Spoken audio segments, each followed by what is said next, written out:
place, a new home for a while. Let me feel alive. I had a thought this morning. I have the Rodecaster Pro, or Rodecaster Pro II, and apparently it can control OBS by changing the scenes and everything. I currently use EVMUX, which is a browser-based streaming software, but they are working on because they do pro scenes. So I'm just wondering if I can figure out how to use the smart pads to control OBS scenes. I thought I'd give it a go just to see how it works. So I've had a look on YouTube and there's no videos, so if I figure out what to do it, I'll post this video. If I don't, then this is a waste of a video.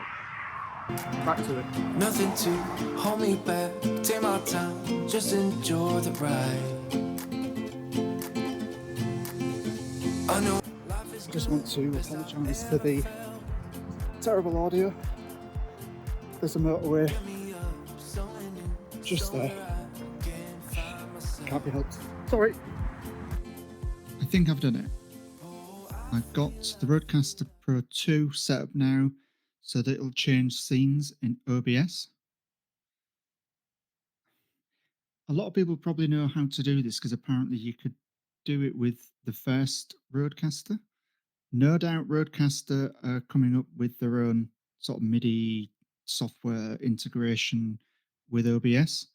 But just for the workaround at the moment, I actually found this website,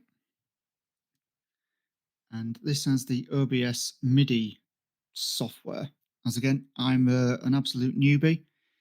I'll put a link to this in the description. I'm using a Mac, so I downloaded this one here, the OBS MIDI 0.9.3 Alpha 3.66 macOS.pkg. I installed it on the Mac and I just wondered where it had gone. I didn't realize it automatically installs it into OBS, which I'll show you shortly. But what I thought I would do first is show you the machine switching. Now this is hastily set up, so you'll have to bear with me. So if I go to this screen, so now you can see OBS, which is here. Let's cover over my right. The one thing I should do, I'm going to have to turn my light off. It doesn't matter anyway because I'm switching cameras. So if I minimize my EVMUX, that's the web-based streaming and recording software that I'm using instead of OBS. Check them out. I'll put a link in the description. So let's bring that on screen there. So if we start it like this, and then you'll see, if I remember which one's correct, if I press this button, it goes into the next scene. And then this should bring us back to the studio, like that. And if I put my light back on, there we go. I need to sort this light. I've changed it to an aperture. I've gone for the mini dome. I know it's saving a lot of room, but not sure. Anyway, so you'll see how the buttons were pressed. And now I'll try and show you how I did it. Just realised I'm not going to be able to do this because I'm recording on the Rodecaster.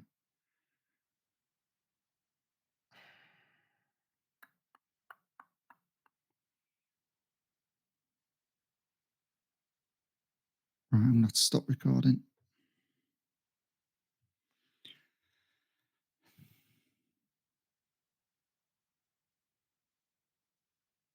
Right, so I've just realised I can't. So if we go over to here, let me switch this light off again. These are all assigned, as you'll see. So if on the screen, if I touch near a blank smart pad, here it gives us the pads where we can go in and amend them. I'll just add a new one. Here on the right hand side, it says MIDI. And this screen, I don't understand it at all. I do switch that over to momentary rather than latching. So yeah, all this I don't understand, so I've just left it as it is. And what we do now, we now go into OBS. So we're back in OBS. I'll just stop this. And what I did, I went up to Tools, and here, this is what that software installed, is OBS MIDI settings. So I clicked on that. So it shows the Rodecaster. I've clicked enabled and bidirectional, so it goes to and from. I don't know whether that's right or not. I'm basically making this up as I go along, but it seemed to work. And these are what I've created. So each of these is connected to one of the smart pads. So 1, 2, 3, because I've got 3 selected. So you remember you'll see that 1 is selected, and that's the one I'm working on. That's why the others have all dimmed. Now we're back here now. So what we are going to do is assign that purple button an action. So as you'll see, you've got a list of all sorts of things in OBS you can tell that button to do. So I will just do transition. It's a preview scene, or you can tell it to go to any of these. So I'll probably tell it go back to the countdown rather than creating another scene in OBS. And then what you do on here, this is connected to the Rodecaster. I hit listen 1, so it's now waiting for a button to be pressed. And if you watch this box here, I'm going to press that sole purple button, and there you go. So now that's attached itself, and it will carry out that action. And we add that to the mapping. So what it's done is it's gone in and it's just changed this line here rather than another line, because I didn't have another scene selected. I hope this is making sense. I don't think it's making sense to me. But those who know what they're doing will know. So if we come out of here, so you'll be able to, you can see it's the only one glowing because I've got it open. So I just hit the green tick. So there it's set. At the moment, it's doing the same thing as trigger number 18 because I hadn't set up a new scene in OBS. Oh, this is a car crash, this video, but it's all experience for me. So let's test it.